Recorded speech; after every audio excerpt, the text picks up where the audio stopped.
Okay, it has been a while. I am sorry about all that. I know it has been far too long, but I am definitely feeling a hell of a lot better. Now, today's video is on ehlers-Danlo syndrome. Now, there are multiple variations of ehlers-Danlo syndrome. This video is a general kind of, sort of overview of what it is. I will start making members content and breaking it down, each variation of ED. There are 13 different types of ehlers-Danlos,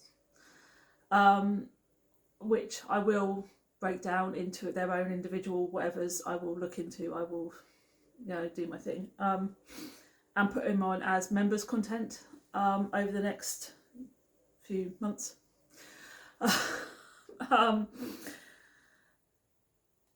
But today is just general kind of overview of what it is and how it works, and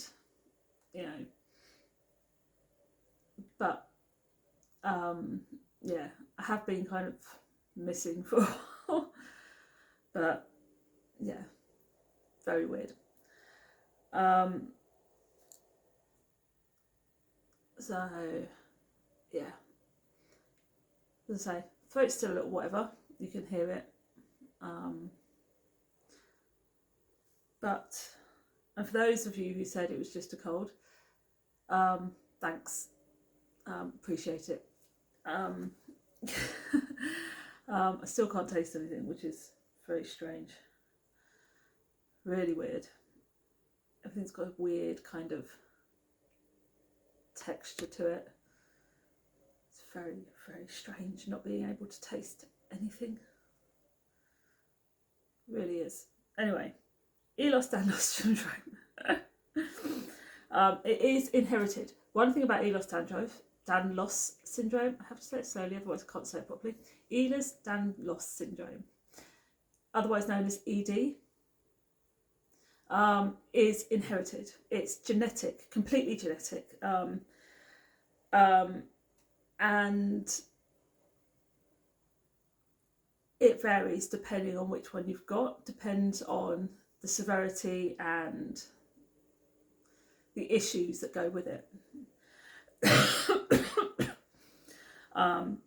It is, like I said, it is a group of inherited disorders that affect your connective tissues. So it affects things like your skin, your joints and your blood vessels, and your organs. It can affect your organs as well. People with ED have, now the most common one is things like hypermobility. It is the most common one. People with it have overflexible joints. They have very fragile skin, to the point where, and when we say fragile skin, we're not talking, oh, you bruise easily, which they do, but we're talking things like so severe that they can't even hold stitches because the skin is so fragile that even a stitch will fall out of it. I mean, I've never seen anything like that, but my sister has hypermobility, and fibromyalgia and chronic fatigue syndrome. They are all part and parcel of ED. And one of my very, very close family friends, she also has ehlers-Danlo syndrome, but she has a more severe form of it, which is another reason why I'm doing this, because she gets really ill sometimes, and it's not nice to watch how ill she gets sometimes. It's horrible. It is not nice at all, and she's got 2 kids, and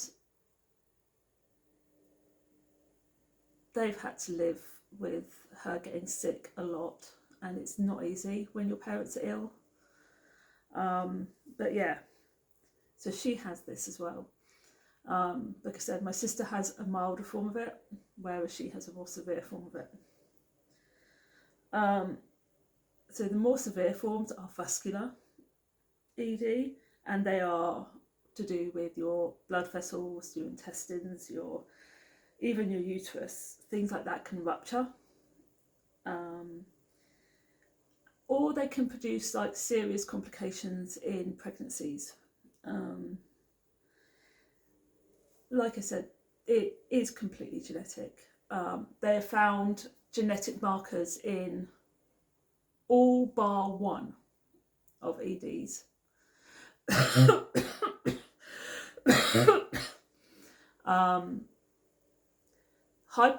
Hypermobility ED, which is HED, is the only one of the 13 that they do not have a genetic marker for, but it is the most common. And it is the one that you will have a 50% chance of passing down to all of your children. Although all of them have a chance of being passed down because they are all genetic and they are all inherited, this is the only one that you have a 50% chance of handing down to each generation. Whereas the others might be passed down from mother to daughter or father to, might pass it down to your children, but it could skip generations, Whereas this one, HED, is a 50% chance all of your children, if you've got it, all of your children could get it, not just one of them. As I say, my sister's got a son. I'm not 100% sure if he's got it or not. I mean, he falls over just as much as she is. So she's just as clumsy as she is. But I'm not 100% sure yet, but he is still quite young. And hers didn't really start showing until she was a little bit older. So it's a kind of wait and see with him at the moment. We didn't really notice it with her until she was about 9-10 years old. He's only little. I mean, he's only 5. So give him a few more years, and if it really starts to show, he's just as clumsy as she is. He falls over all the time. He drops things constantly, but 5-year-olds do. Which is why you can't tell if it's them being 5 or them having this. But it shows as they get older, which is hard to wait and see, because if he's got it, he needs physiotherapy and all sorts of other things.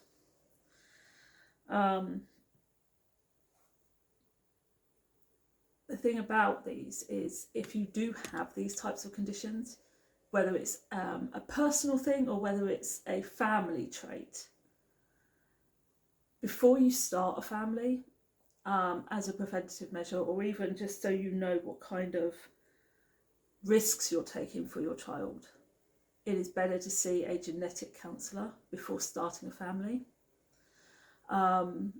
purely so that you can assess the risks for yourself and assess the risks for your children, because genetic counsellors are trained to do exactly that. Assess all the risks. They can see your family history, they can see where you stand now, and they can test for the genetic markers that will help assess where your future will lie, and the potential risks. Because depending on the type of ED and the symptoms, it will depend on any complications, especially for pregnancies, and assuming you've got a more severe form of it, like vascular, your doctors will advise with pregnancies and starting families, because there could be other issues involved. It could be for your own safety as well as a child's. But it could be something as simple or as minor, realistically, where this condition is concerned, as your child end up having symptoms as mild as just flexible joints or fragile skin. But if your family history shows that you have a more severe form of it in your family, they could end up with something simple as, something fatal, like the vasculars, or the cardiac ED, which could rupture blood vessels or organs or produce heart attacks. And it's a hard thing to have to sort of pay attention to as a couple who want to start a family. But if you've got these kind of conditions in your family history, or even if one of you has for one of these conditions, they're things you need to kind of pay attention to so that future generations aren't at severe risk, if you see what I mean. Now, ehlers-Danlo, realistically is fairly common. It can occur anywhere between the 1 in 5,000 mark or the 1 in 25,000 mark. It is quite a broad range because it depends on the type. Now, the 1 in 5,000 is generally referring to things like the HED, but it can, because of the variations of it, it can occur, people born with it or people who have it can range from 1 in 5,000 to 1 in 25,000. Now, there are 13 types. I am going to list them so that you know what's coming when I sort of remember to set up. Now, I've mentioned 3. I can't pronounce half of these, by the way. I just can't, because they get long and they get weird. I can't pronounce them all. But we've got hypermobile, classical-like, vascular, cardiac. Now, then we get onto the names that I can't spell. I can't write. Can't speak today. Can't pronounce. And I can't speak. Okay, so I'm going to just spell them. Okay, we've got ARTHROCHALASIA. That's one of them. Okay. Yeah. If you lot can pronounce that, good on you, because I can't. All right, and then you've got DARMATOSPARAXIS. I can't pronounce that either. Okay, and then it gets even more ridiculous because you've got KYPHOSCOLAOTIC. Yeah, that one went over my head. Can't pronounce that to save my life. I can pronounce this one, brittle. I can pronounce that. I can do that one. That one's good. Brittle. And I can pronounce this one. It's spondylospastic. Spondylospastic. I can pronounce that one. And this one, musculonconstructural. And then myopathic and periodical. Periodental. Sometimes I have to remember to slow down my speech. Now, the symptoms, I'm going to kind of generalise them, because they do vary from type, from really mild to really severe to fatal. And depending on which type you've got, depends on when you're diagnosed. Some, in the more milder forms, you're not diagnosed until early adulthood. But if they're really severe, you'll get diagnosed in childhood. So I will actually just generalise these symptoms. And then as I go through each one in the members' content, I will obviously list them properly. So we've got joint changes. And they do change because you get things like loose joints. And now loose joints is general because it is loose. They can overextend. They can be just flexible. And they can. I have fingers that can bend right back. I have fingers that used to be able to bend right back. I have some fingers that bend in weird ways. Everybody has them, you know, but that's not kind of what we talk about. When we say that they are flexible, most people look at them and go, oh, well, we got flexible fingers. Yeah, we can all say that. I got flexible fingers. My fingers are really flexible. We can bend some of them really far back, you know. But what we're talking about is fingers that can actually bend right the way back.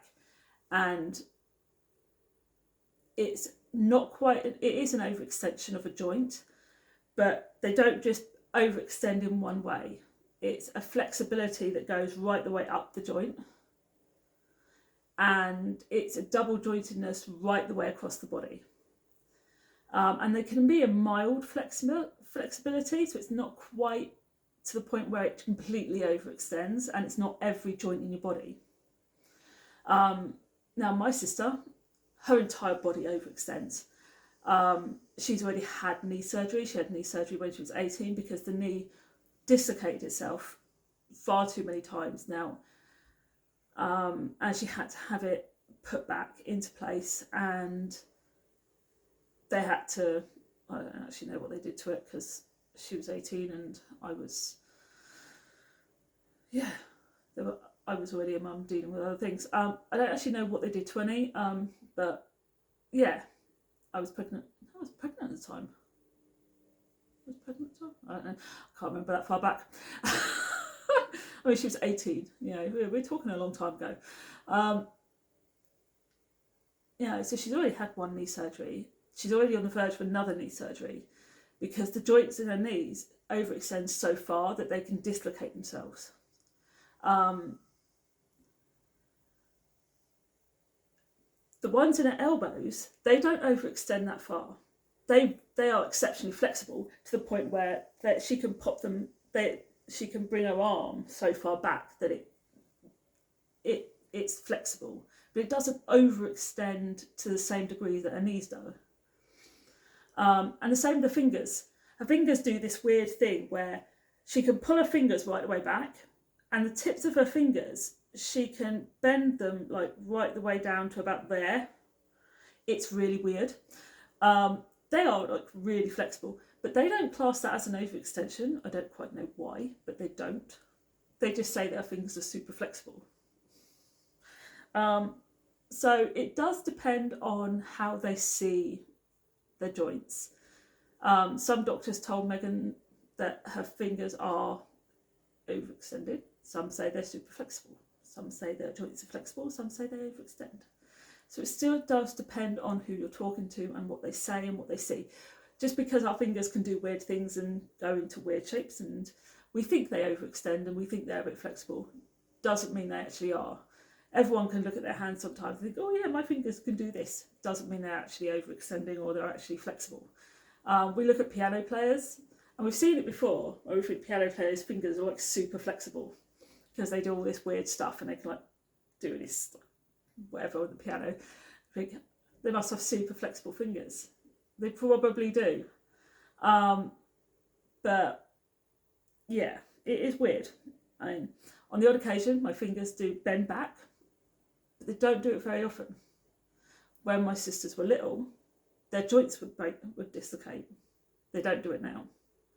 It's weird. My parents, when my sisters were little, almost got done for neglect because we had to take one of my other sisters to the hospital because her joints kept dislocating and they thought she was being abused. It turned out that her joints were actually naturally dislocating. They don't do that anymore. They just don't. Whereas my fingers used to cramp up, my arms used to cramp up, and they don't move at all that much anymore. Sometimes they do, sometimes they don't. It's weird. So we don't know why it does that. It's just strange. So it is one of those things where people go, oh yeah, we used to have like really stretchy, blah, blah, blah, blah, blah. But when they say that people have joint changes, they're talking about permanent ones. and they're things that don't stop. They're things that tend to get worse. Now, my sister, it doesn't change, it doesn't stop. She's due for more knee surgery. They're trying not to give it to her because she's so young and she's already had one. And now her other knee's going as well. So they're really, really upset. Doctors don't like our family. You can get, don't. They really don't like us. But there are parts of us that go, well,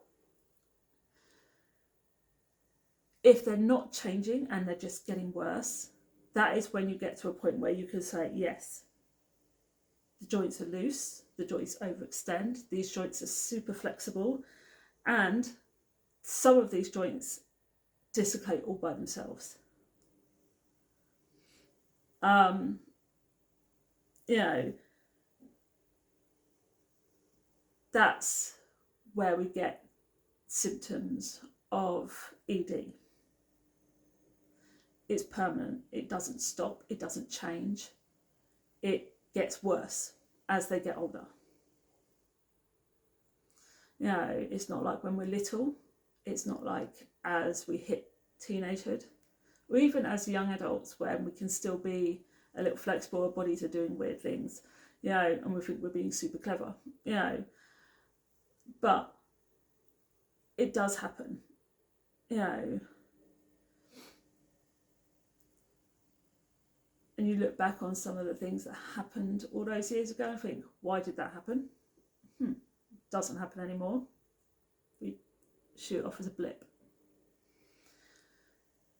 But if it keeps happening, there's a possibility, there's a reason for it. You know, joints are important and we need to be very careful with them. So if they are like having major issues with them, get them checked out. Things like skin changes, and they are just things like being unusually stretchy. And we can all tell if your skin's being really stretchy because it's just not very nice. Now, the muscular and skeletal ones, these come generally from early childhood. You can tell these ones you can see from early childhood, because you'll find that you'll have developmental issues generally because you won't be able to walk properly. You'll have struggles with your muscles, not just your actual bones, but the muscle themselves. You might end up with a curved spine. You'll have children that might need special aids for help, things like gripping pens or for holding cutlery or things like that, because they'll have no power in their grips and in their muscles at all. And some have problems with things like speech. They just don't have the muscle power. A lot of that also comes with things like tiredness and sleep issues,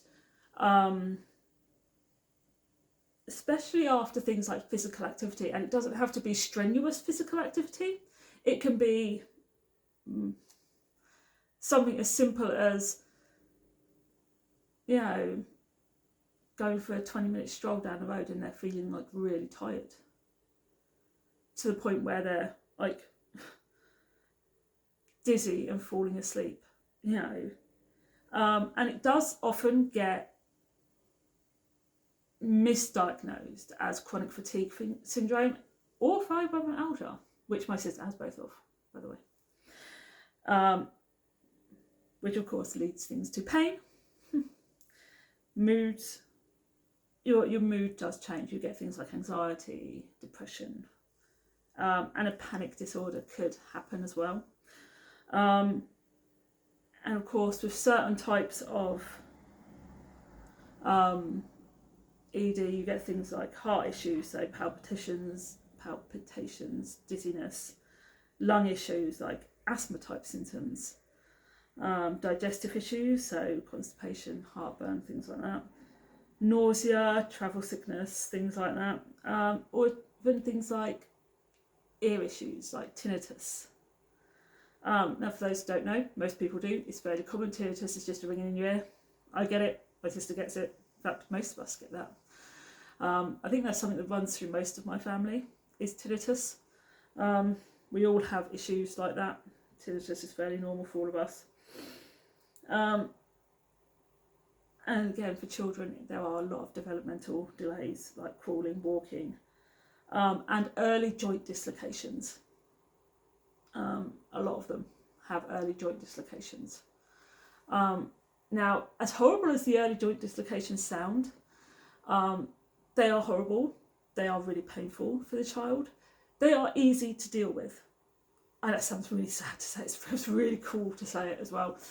But one thing people have to be careful of when they have a child that has early joint dislocations, like I said before, one of my sisters had it as a baby. Her joints would dislocate, and the hospital thought she was being abused,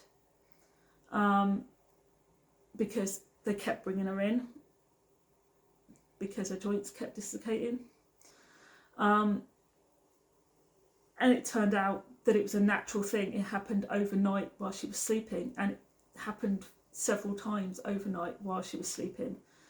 And it turned out to be a natural thing because they kept her in for observations a couple of times, and it just happened all of a sudden. One time while she was in for observations,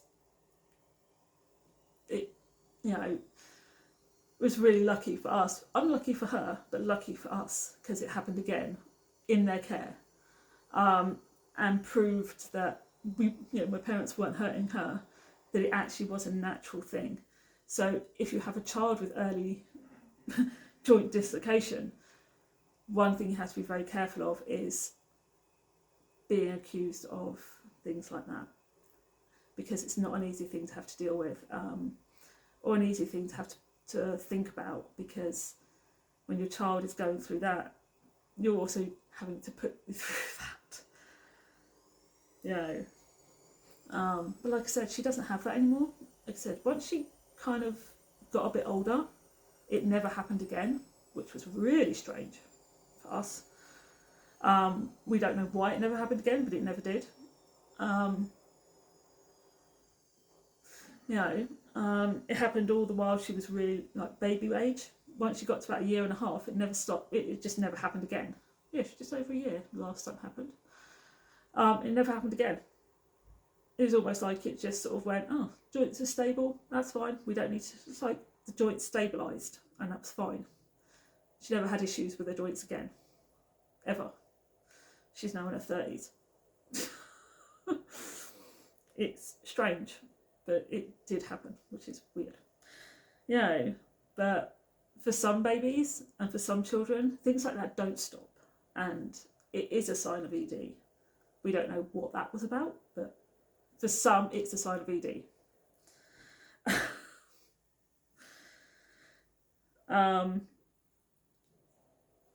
To get a diagnosis is actually very simple, with a complete family history, a complete list of symptoms. Because it's so specific, genetic testing is so simple, except for the HED. Now, because there is no actual genetic testing for HED, you can't test for it at all.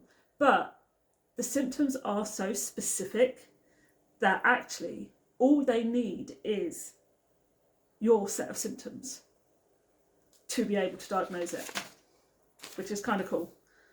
And it is literally treated with physiotherapy, because they need to help strengthen your joints. You are given pain medication, because pain is a big thing. It's massive. And anti-inflammatories as well, if necessary.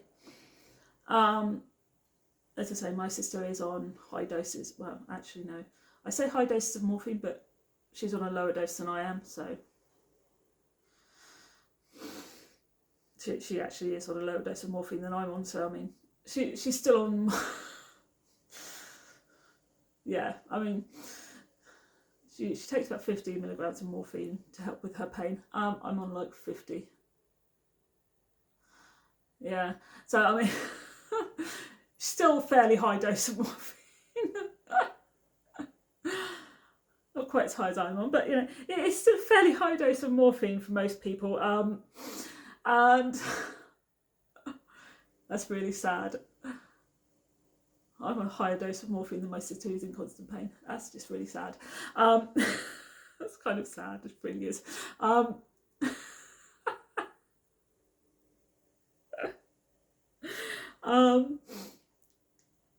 And it is physiotherapy. I mean, my sister started physiotherapy at 13. It is a specific set of physiotherapy that they have to do, and I can't remember what it's called. But she did it for about 3 years. She hated every second of it. You do things like CBT because it helps with the depression and the anxiety and things like that. And then it's literally, if you have the fragile skin, because obviously if you get hurt, you get cut and you need things like stitches or whatever, because your skin doesn't hold that, they will offer plastic surgery for your skin so that you can actually get medical treatment if you need it. Other than that, it's just pain meds for the rest of your life. You're on pain meds for life. But like I said, it is really difficult to deal with, and it's a lifetime thing. Obviously, my friend gets really sick. She gets a lot of issues. She has to take a lot of pain medication. She has to take a lot of anti-inflammatory. She